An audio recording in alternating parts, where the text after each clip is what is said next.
from side to side.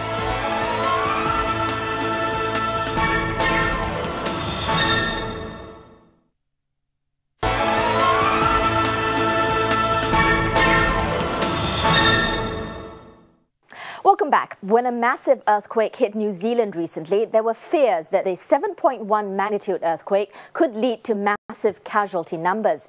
And although the earthquake caused damage to as many as 100,000 homes, surprisingly, no one was killed.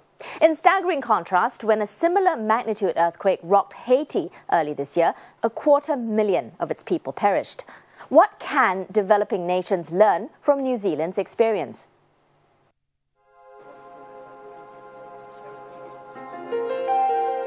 More than a week after the 7.1 magnitude earthquake which rattled Christchurch, New Zealand's second-largest city, the region is turning its attention from survival to recovery. Although New Zealand, known by its nickname Shaky Isles, experiences more than 14,000 earthquakes every year, the recent earthquake is the biggest and most damaging in 80 years. The country lies at the southern end of the Pacific Ring of Fire, where the Pacific Plate converges with the Indo-Australian Plate. But when Christchurch was rocked by a 7.1 magnitude earthquake, it surprised many experts. Ring of Fire just cuts through the South Island and extend to the North Island, across to Wellington. Actually, everybody focused on Wellington.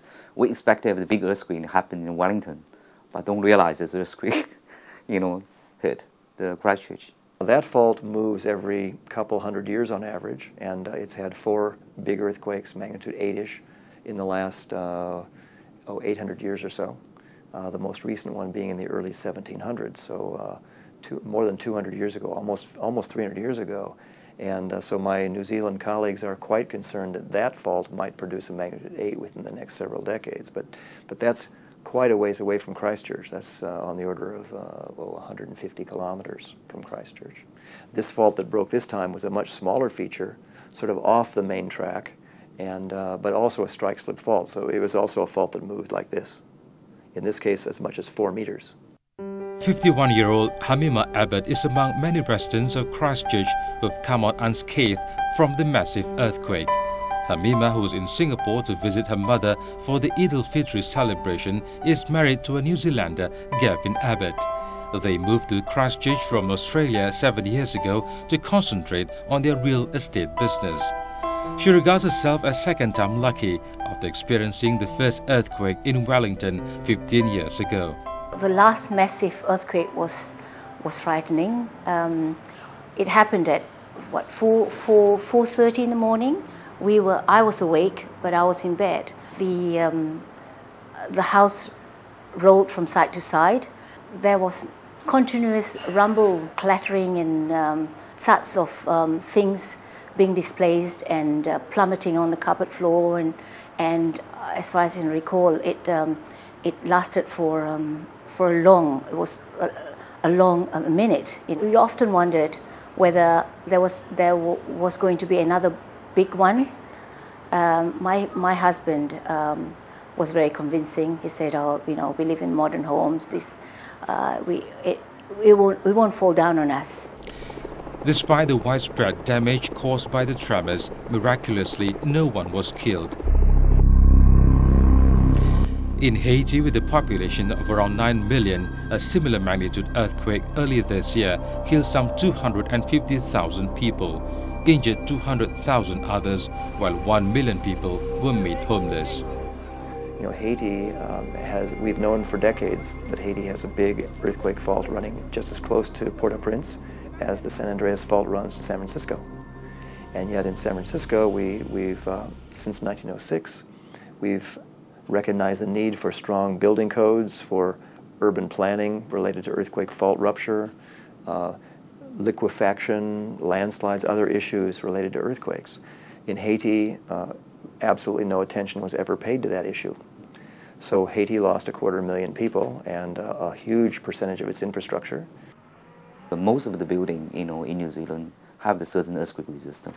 After shaking, normally in New Zealand we carry out, and this kind of philosophy is if you under small minor earthquake, no damage. Under moderately damaged earthquake will be repairable. and the real earthquake, no collapse. So this kind of performance base we have implemented in New Zealand for last 30 years. And there was a lot of the noises 10 years ago when the New Zealand government forced the residents to strengthening their house. Now people realize this. Now the house is standing, after strong earthquake. The recent earthquake in New Zealand has amply demonstrated the importance of incorporating a high standard of seismic regulations for buildings in earthquake-prone nations. The implementation of stringent building codes, especially in developing countries, will help prevent buildings from collapsing, thereby minimizing the loss of precious lives. A lot of developing countries already have an earthquake-resistant code, but the government not strong enough to push all the builder adopting the seismic design code. In recent earthquake in Yogyakarta earthquake, Padang earthquake, and if you go to the kind of study, you can see that even for government building, federal government building, they did not really cooperate seismic design at all. Uh-oh, the light's making a problem here. Wellington has an earthquake fault running through it, just like Port-au-Prince. Very, very similar. I think it's fair to say that Wellington, when that fault moves, will sustain far less significant losses than Port-au-Prince sustained. And it's all because they've prepared. It's the degree to which they prepared. Now, that's not to say they won't have damage or casualties, but it'll be far less severe than what happened to Port-au-Prince. Hamima regards the recent earthquake that hit Christchurch as an act of God which she has learned to live by and accept. I think we'll remain in Christchurch because that's our home. It's a lovely city, and it's. I don't think this massive. It'll probably take place another 100 years. We thought as long as we live in a modern house with that's earthquake built to earthquake specifications, we'll be okay. Despite her fond memories of Singapore, a place where she spent most of her childhood and adult life, New Zealand is now her permanent home and leaves her fate in the good hands of the authorities to keep her and her family members from harm's way. In one sense, it's a dance, but for Muslims, it's not a dance. It's a